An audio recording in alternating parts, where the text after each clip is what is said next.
je vais commencer par dire, c'est ce qui justifie ma présence au palais. Parce que moi, j'étais en exil depuis le 2 janvier 2020. C'est suite à ces coups de paix et l'appel du colonel Doumbouya que j'ai répondu. Je suis arrivé ici avant-hier soir pour répondre à l'appel. Et je rappelle, tous les dossiers des opérateurs économiques guinéens victimes de destruction de biens ont été recensés par mon organisation. Nous avons près de 300 milliards de pertes et près de 2000 opérateurs économiques victimes de destruction de leurs biens. Donc nous avons des dossiers à gérer. Et j'ai hâte de rencontrer le colonel, parler avec lui. Je suis venu pour travailler avec l'équipe du colonel Doumbouya. Je ne suis pas venu pour accompagner, je suis venu pour travailler avec eux, être au cœur pour le développement économique désormais de notre pays. Il faut que la Guinée change. Il faut que la Guinée change sans démagogie. Nous voulons que ce pays-là change. Nous voulons la paix et l'unité entre tous les citoyens. Moi j'ai une question. Oui. La Guinée regorge des ressources naturelles énormes. Mais quand on parcourt Conakry, nous sommes dans la désolation. C'est quoi le problème? Oui, j'ai vu moi-même quand la prise du pouvoir, j'étais le premier à lancer un appel à l'endroit de tous les opérateurs économiques, de les accompagner et même en diminuant tous les prix. Et je profite de vos micros pour dire à l'ensemble des opérateurs économiques de la Guinée de diminuer tous les prix des denrées alimentaires pour accompagner pour une première fois et être aussi avec les militaires. Nous sommes tous des citoyens guinéens, nous avons le même souci et on va travailler, Inch'Allah, ensemble pour qu'il y ait un réel changement dans le pays, pour l'unité de tous les Guinéens. Et je vais me mettre à la tâche et tout de suite pour faire ces actions-là. Vous allez me voir. Un mot sur les consultations. Non, je n'étais pas là, je suis arrivé. Maintenant, je vais travailler sur le terrain et vous allez me voir. Et je vous invite de m'accompagner dans tous les marchés de la capitale et ceux de l'intérieur du pays.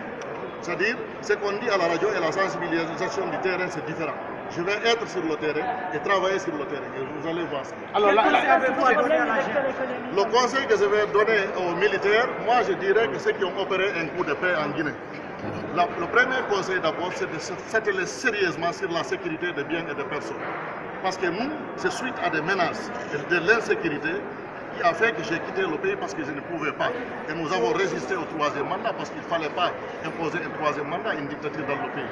Et nous avons l'espoir qu'il y aura une transition apaisée et nous allons travailler avec l'armée pour ça, qu'il y ait une transition apaisée, nette, au sortir de ça qu'il y ait une élection libre, crédible et transparente. Parce que qui parle de l'environnement économique, si l'environnement politique n'est pas bon, ça va impacter les opérateurs économiques. Nous avons été toujours victimes de cette situation et je pense que cette fois-ci, c'est la bonne. Je prie Dieu que ce soit la bonne et cette fois-ci, on va travailler avec l'armée, on va travailler avec les forces de défense et de sécurité, on va travailler avec l'ensemble des forces vives de la nation pour ça. Et je vous dis une chose, déjà j'ai reçu près d'une centaine de mails des opérateurs économiques crédibles à travers le monde qui veulent, à travers moi, rencontrer la ZEN ou alors voir quelles sont les opportunités dans le pays. Moi, l'autre organisation, c'est la seule organisation qui est créée en Guinée et qui est devenue internationale. Nous avons des représentations dans le monde entier. Je parle valablement au nom de tous les opérateurs économiques de la diaspora guinéenne. Vous comprenez? Et ça, c'est très très important. Ils se comptent au nombre de millions et ils attendent que juste je fais comme ça.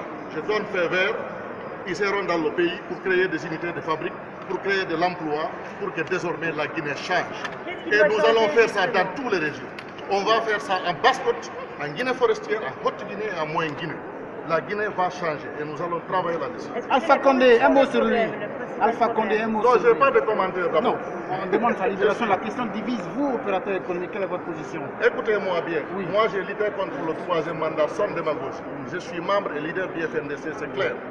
Et j'ai participé à tous les manifestations du FNDC et j'ai prononcé des discours en tant que leader. Parce qu'on en a marre avec l'insécurité.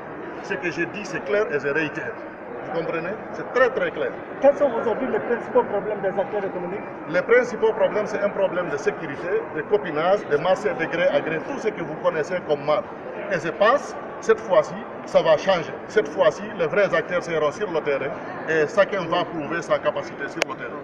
Merci. Le colonel avait parlé de numéro 100 puisque certains opérateurs économiques avaient été victimes, en tout cas d'arnaque. Est-ce que vous avez rencontré quelques victimes déjà? Vous savez, il y a des personnes qui n'ont pas encore compris qu'il y a un changement réel. Le numéro 100 là, en première position, il a été mis pour les opérateurs et l'ensemble des citoyens.